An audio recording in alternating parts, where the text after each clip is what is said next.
regarde, c'est encore Sofiane qui va gagner. Oui, tu as raison. Il va encore gagner, comme d'habitude.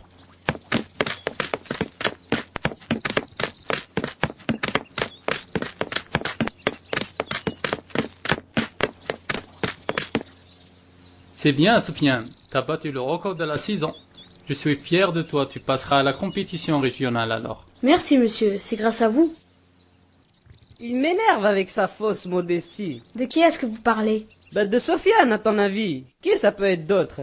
N'as-tu pas vu son arrogance quand il parlait avec l'entraîneur? L'entraîneur prend toujours Sofiane en exemple et de l'imiter dans nos performances. Oui, il se vante tout le temps. C'est lui qui a été choisi pour nous représenter au régional. Pourquoi tu ne dis rien, Yacine? Ce qu'on dit ne te plaît pas? Non, je vous écoute seulement.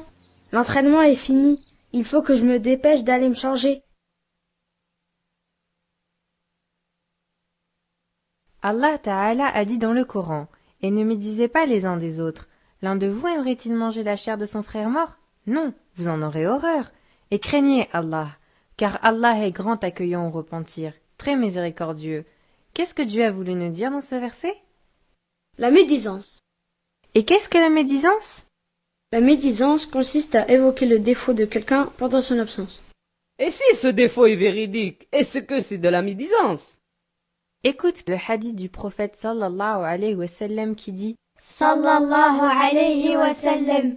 Selon Abu Huraira, savez-vous ce qu'est la médisance? Ils dirent Dieu et son messager le savent mieux que nous. Il dit c'est quand tu dis à propos de ton frère des choses qu'il n'aime pas. Ils dirent que penses-tu si ce que je dis à propos de mon frère existe réellement?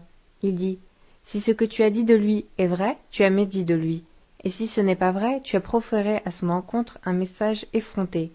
Comme ça, notre prophète sallallahu alayhi wa sallam nous apprend, même si ce défaut s'avère vrai, il ne doit pas parler dans le dos des gens. Même si ce défaut n'existe pas, tu as commis 2 péchés, la médisance et le mensonge. La médisance n'est possible que par la parole? Non, Samy, la médisance peut s'exprimer par plusieurs moyens. C'est la médisance non verbale. Gestes, actes, écriture exprimant et désignant une personne de manière déplaisante. Et celui qui écoute est-il lui aussi fautif? En effet, celui qui écoute est aussi fautif que ceux qui parlent, sauf s'il exprime son désaccord par la pensée ou le cœur.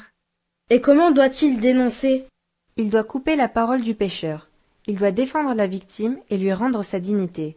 Ou alors changer de sujet, ou bien quitter l'assemblée. Et s'il ne fait pas ça, il devient aussi coupable que les autres. Comme nous a prévenu notre prophète sallallahu alayhi wa sallam, Sallallahu alayhi wa sallam. ô vous qui croyez avec vos langues mais pas avec vos cœurs, ne causez pas de tort aux musulmans et ne cherchez pas leurs fautes, car celui qui cherche leurs erreurs, Allah recherchera ses erreurs, et celui dont Allah cherche les fautes, il l'humiliera, même s'il les a commises dans l'intimité de sa propre maison.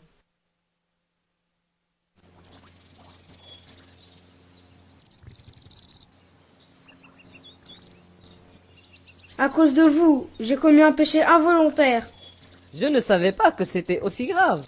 Je ne pensais pas que parler de ces défauts qui existent vraiment était de la médisance. Et moi aussi. Je ne pensais pas que les signes comme montrer du doigt ou clin d'œil faisaient partie de la médisance. Quant à moi, lorsque vous en avez parlé, je ne vous ai pas arrêté alors que vous étiez en tort. Comme la Mu'allima nous a dit, pour que Dieu nous pardonne après que l'on ait parlé dans le dos de quelqu'un, il faut qu'on arrête la médisance, que l'on répète plus jamais ce péché. Il faut aussi demander pardon à la personne concernée si elle a entendu parler de vos propos. Et s'il n'en a pas entendu parler? La Mu'allima nous a dit, il ne faut pas lui répéter. Il faut faire des invocations pour cette personne.